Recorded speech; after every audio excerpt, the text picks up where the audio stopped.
Sanian down a chata gan janin say a kacheru tanian down a chata gan janin say agus how éoch an bhachcail sin go leabhar.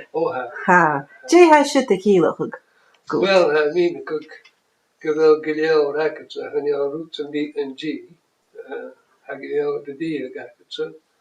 Ach, ag an nám na chanastú well a go leabhar agat well go leabhar sa cháir agat an óir.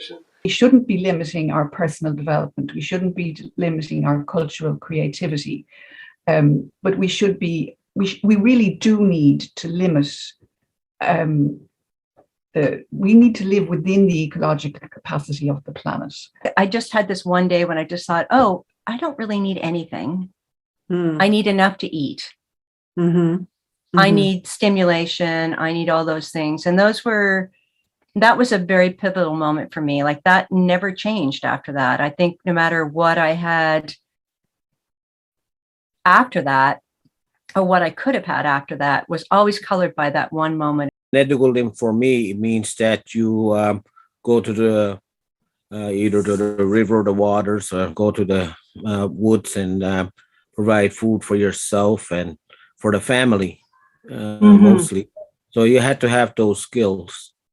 But my father, he said, hey, Dad, how come you don't hunt? Well, he said, I got a job. And when I have a job, and people that don't have a job, that's their store, the woods, the water. Right. So I don't have to take their food away from them. I can buy mine. So that's what he believed. Agus chaishin sias, agus nashin a giaslo, a gaff, toko the throsk. Agus hannelism hoishin lekitju no kiatju. Ach, bagileo now torch monko ma shit geleo fact you never hoishin geleo. I've got to know so many people through Gaelic culture, and I really feel part of the community here because of that. And so, like, you know, when you're walking into a dance, you know, you might be showing up by yourself, but you know you're going to walk in that door and it's like, who's going to be there and who am I going to meet? And you just, you know, you're going to run into people, you know. And same thing, getting to know people in the community, and having, you know, the confidence to go visit an elder Gaelic speaker and have them understand you and understand them.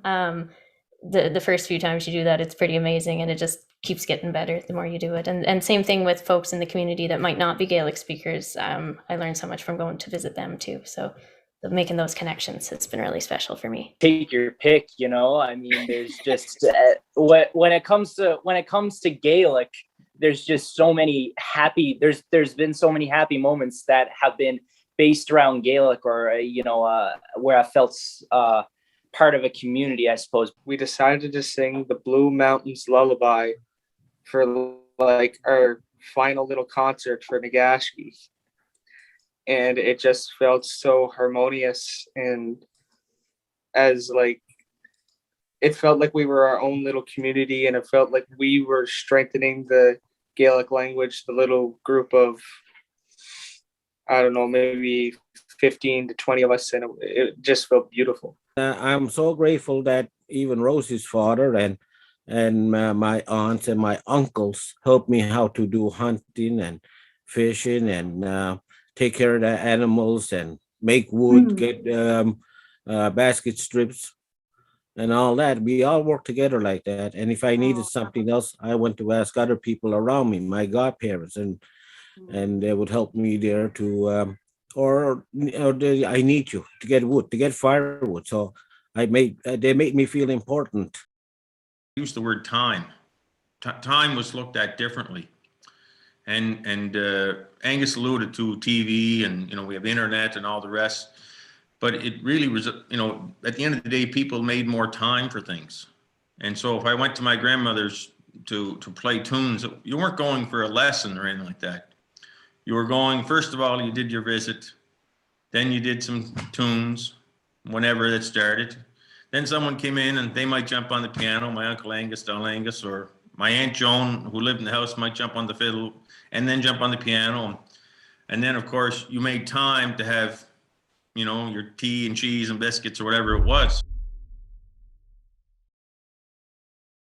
Well, for me, you see, enough is about several things. It brings together the whole notion of ecology and ethics and aesthetics and economics. So if you look at those things, particularly in healthy ecological systems, you have a lot of diversity. So I think it's absolutely essential that we don't become monolingual, you know, that we have a diversity of languages. Well, many of the Faroese will tell you that happened for the Faroese is their own language being revived, and that gave them a whole different outlook and dynamic. And the people will tell you that you'll get the sort of the hardened capitalist types who own the ships and have no time at all because they're so busy. They've got more money to make tomorrow, but they will say that it's very important that we've got the Faroese language. And then, of course, you get the more artistic type in the community who you'd expect to be more on that wavelength, if you like. And I remember a part in there where it says, where somebody's asked how it's so connected to your spirit. And it's so true. You know, like I was saying earlier, I work at a group home, and when I got a call to see somebody and they said they were lonely, and I looked around and it's a full building. There's lots of people there. And he said, I'm lonely. I miss speaking my language. And it was like, wow, you know, that's such a big part of us. So, you know, if every Mi'kmaq person were to be speaking Mi'kmaq, you know, to save our language. So they didn't learn in school how to ask people on a date or tell a person I really love you or something like that. And not only that, if they're not speaking when they get home to their family, if the language is only in school, then it becomes the language of school, not the language of daily living. And so if you want people to grow up thinking of their language as either the or a language of daily living, you have to have more venues for using the language outside of the school system. You're not really going to make that the language of your daily life unless you make a decision to do so. It's not going to happen automatically. And so it's sort of at the college level, they've found where people finally will make the decision one way or another as to, am I going to speak the language with my child? And if so, I have to try to do it because English is still so dominant in the society, and even native Hawaiian, or not native, but fluent Hawaiian speakers who've learned through their lifetime, they're using English at the same time and probably more hours per day than Hawaiian. And so you have to make the conscious decision rather than have it just be an automatic result of all your language learning. That's what resonated more with me, was when you brought more of the culture into it in an informal setting. And a lot of these people maybe that we were speaking with didn't have, you know, the Gaelic in that they, you know, maybe they weren't ready to speak it or whatever, but maybe none of us were. But, and, you know, I think if you waited for that time, it's not going to happen. The time is when you have one word, start speaking it. Not many people know the entire history behind the Jacobites, Bonnie Prince Charlie, statues of Iona, the Highland clearances, all of that. And I feel once I got more of a understanding of the history and the culture, I even found a form of cultural identity, and I felt even more passionate about the language. And that's what I feel other people recognize, because as we know, 1/3 of Nova Scotia's population actually comes from Scottish Gaelic descent. So if they really truly understood where they came from and their entire history, maybe they'll feel more passionate about learning their native language. I memorized a little story and I was able to bring that out, and it just was such a good feeling because it was acknowledged by everyone. And I probably made millions of mistakes, and I still make mistakes in my Gaelic, but I keep going anyway. It'll never be perfect, but I think, you know, just keep striving and use the words you can. I think that Gaelic whisper would show up in my ear when I'm kind of feeling a little bit down, or like revitalizing Gaelic language and culture to the degree that it used to be, which is probably not quite realistic. But when all of that feels so far-fetched, and it just feels like people aren't really caring in the way that I want them to be, I think that that little Gaelic whisper would just come and it would say, Cumbrad, Cumbrad, Stiacha, Stiacha, like, keep on, it's worth it. And it's enough. Scanning kind menki o arun skara tu mare o arun skara tu mare tu hein arun skara tu mare gareta ukruk hachian fanier kon Harsari buam sa hakuan gamlanov is seen to fame kavami fawin kavamin drast aun in Catholic parish kunjaki Gaelic and shawi. For me, of course, as a dancer and a fiddler, the music side of it was very important with the culture.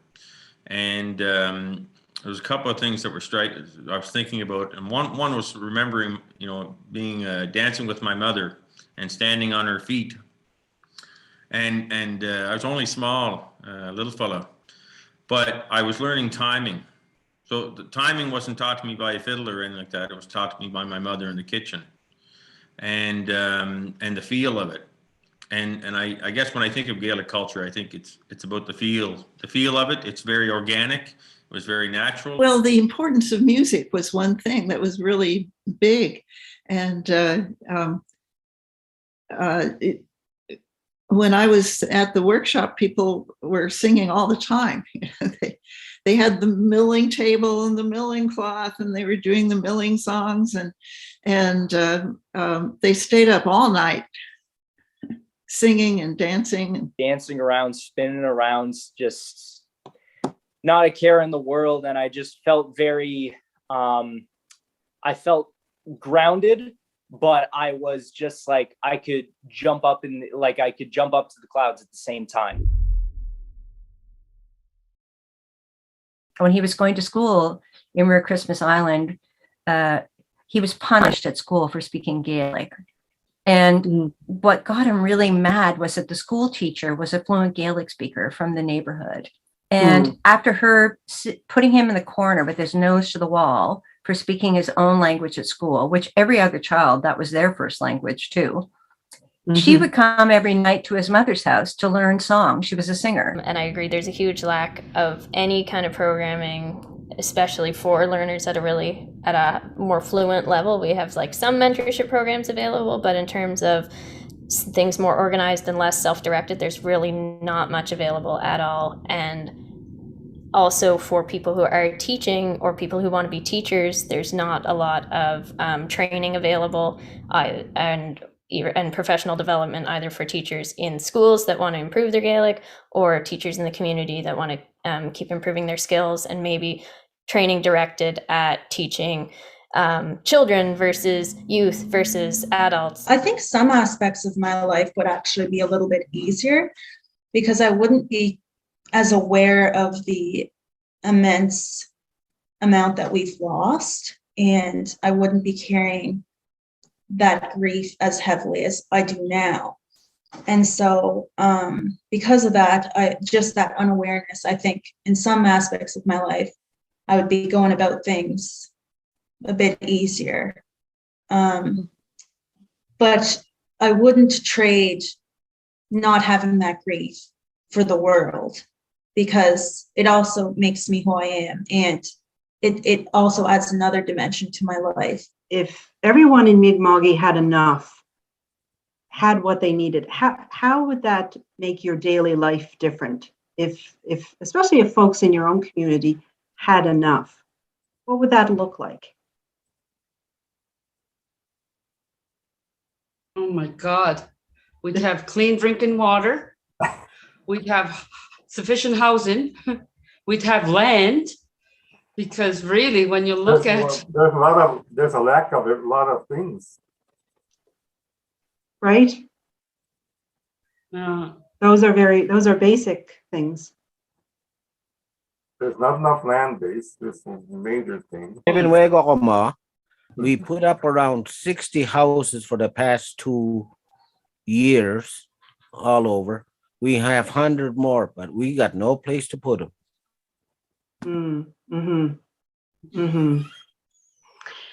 It's interesting. Well, it's ironic, isn't it? Because at the beginning we say the land acknowledgement often.